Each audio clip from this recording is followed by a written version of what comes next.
आज मैं आपको बताऊंगा एक बहुत ही अच्छी बुक के बारे में जिसका नाम है इंटेलेक्चुअल टूलकिट ऑफ जीनियस। तो इस बुक को पढ़ के मैं बहुत ही प्रभावित हुआ और मैं आप लोगों को भी बताना चाहता था इस बुक के बारे में और आपको इसके जो प्रिंसिपल्स है जो इसमें बताया गया है वो आपको समझाना चाहता था। इसके लिए मैंने ये वीडियो बनाया है।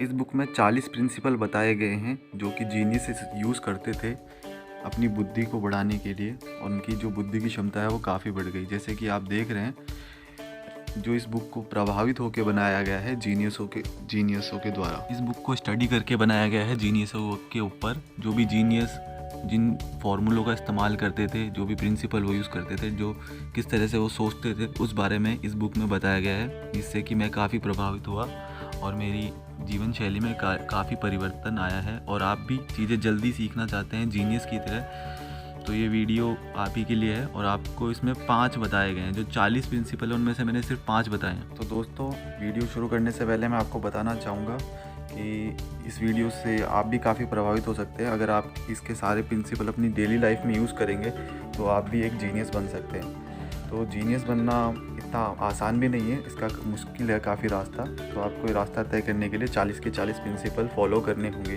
अगर आप कुछ और पाथ भी फॉलो करते हैं वो भी चलेगा, लेकिन रास्ता सारे सेम ही। तो बुक के ऑथर का नाम है आई.सी. रॉबलेडो और इन्होंने ये बुक लिखी है जीनियसेस के ऊपर।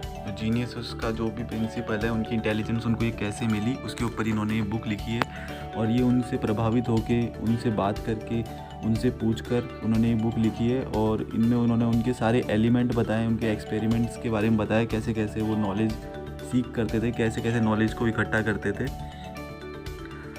तो दोस्तों, ये वीडियो काफ़ी इंटरेस्टिंग होने वाला है। तो अगर आपको पसंद आए तो लाइक, सब्सक्राइब और शेयर करना, क्योंकि मेरी काफ़ी मेहनत लगी है इसे बनाने में।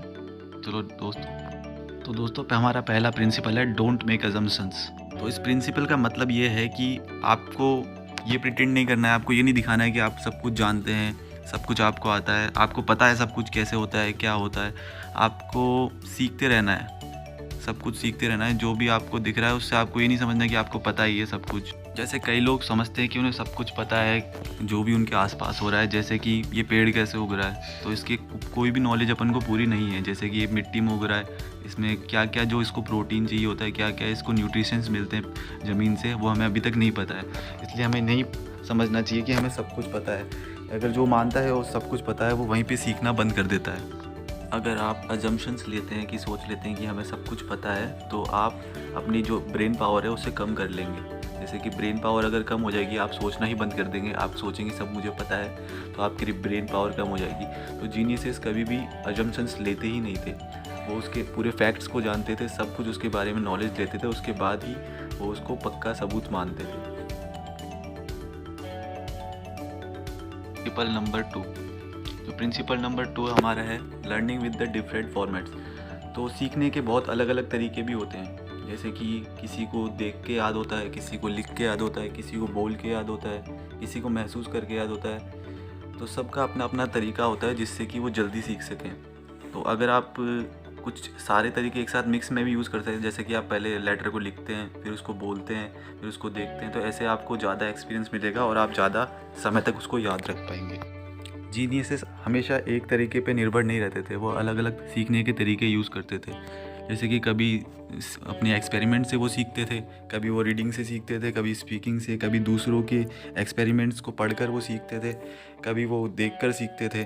तो जीनियसेस हर चीज़ को समझ समझ के, देख देख के सीखते थे। तो हम सीखने के अलग अलग तरीके यूज़ कर सकते हैं, ये भी जीनियसेस का रोल होता है, जो भी वो इस प्रिंसिपल को यूज़ करते हैं। Principle number 3, what is important of learning. तो हमें सीखते रहने के साथ हमें ये भी पता होना चाहिए कि हमें उसे क्यों सीख रहे हैं, वो हमारे लिए क्यों ज़रूरी है, ताकि हमारा गोल उस पर फोकस रहे और हमें सीखने में कोई दिक्कत ना आए। जैसे कि आप अगर इंग्लिश में महारत हासिल करना चाहते हैं तो उसका कोई रीज़न भी होना चाहिए। जैसे कि आप इंग्लिश में महारत हासिल करना चाहते हैं कोई गवर्नमेंट जॉब क्रैक करने के लिए, या फिर कोई अच्छी उपाधि पाने के लिए, या फिर कुछ बड़ा बनने के लिए। तो लर्निंग के साथ साथ उसका मोटिव भी क्लियर होना चाहिए, ताकि हमें जो सीखने में कोई दिक्कत ना आए और हम आगे बढ़ते चला जाए। ये जो भी मैं बता रहा हूँ, मैं ये सारे मैंने बुक में पढ़ के पूरा समझ के फिर मैं इसमें हिंदी में बता रहा हूँ, क्योंकि वो बुक पूरी इंग्लिश में थी।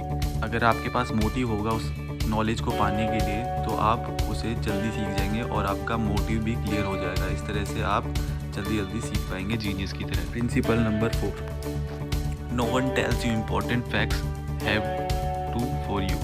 तो इसमें कहा गया है कि अगर जो भी आप पढ़ते हैं इम्पोर्टेंट नहीं है आपके लिए, तो आपको ही समझना पड़ेगा वो क्यों इम्पोर्टेंट है आपके लिए। आपको उस गोल पे हमेशा निश्चित रहना पड़ेगा। आपको ऐसे भटकना नहीं है अपने रास्ते में, जैसे कि आप थोड़ी देर पढ़े, कुछ भी पढ़ रहे फिर बोर हो गए, ऐसा नहीं है। लेकिन आपको उसमें लगातार बने रहना पड़ेगा जो भी आप कर रहे हैं। तो मैं एक एग्जाम्पल की तरह बताता हूँ। जैसे कि आपको कोई टीचर स्कूल में पढ़ाता है, तो वो आपको पढ़ा के चला जाएगा, वो आपको ये नहीं बताएगा कि ये इंपॉर्टेंट क्यों है आपके लिए, ये आपके लाइफ में आगे क्या काम आएगा, ये आपको नहीं बताएगा। आपको ये खुद ही फाइंड आउट करना है, ढूंढना है कि ये आपके लाइफ में आगे जाके क्या काम आएगा। तो आपकी जो नॉलेज है वो ज़्यादा समय तक रहेगी और आप उसे जल्दी सीख पाएंगे। नंबर 5, रीड नॉलेजफुल थिंग्स और बुक्स। जो भी आप नॉलेजफुल लगता है आपको वो पढ़ सकते हैं आप। जैसे कि आप किसी अलग सेक्टर के बारे में जानकारी पाना चाहते हैं, या फिर किसी और चीज़ के बारे में, जैसे कि नई नई बुक्स पढ़ सकते हैं, उनके बस से नॉलेज ले सकते हैं और आप अपने टाइम को अच्छी तरह यूज़ कर सकते हैं। अपने टाइम को कभी भी वेस्ट ना करिए और इंटरनेट सोर्स से या फिर विकीपीडिया से जो भी आपको बुक लगती है अपनी वो बुक पढ़िए। जिस चीज़ में आप महारत हासिल करना चाहते हैं उसे पढ़िए लगातार। जो जीनियसेस है वो कभी भी अपना टाइम वेस्ट नहीं। नॉलेज के अपने पास आने का इंतज़ार मत करिए, खुद नॉलेज को जा के ढूंढिए, पढ़िए, उसके बारे में समझिए, तो आप जीनियसेस बन सकते हैं। तो आज का ये वीडियो यहीं ख़त्म करते हैं। उम्मीद है ये वीडियो आपको पसंद आया होगा। मैं आपके लिए ऐसे ही नॉलेजफुल वीडियोस लाता रहूँगा।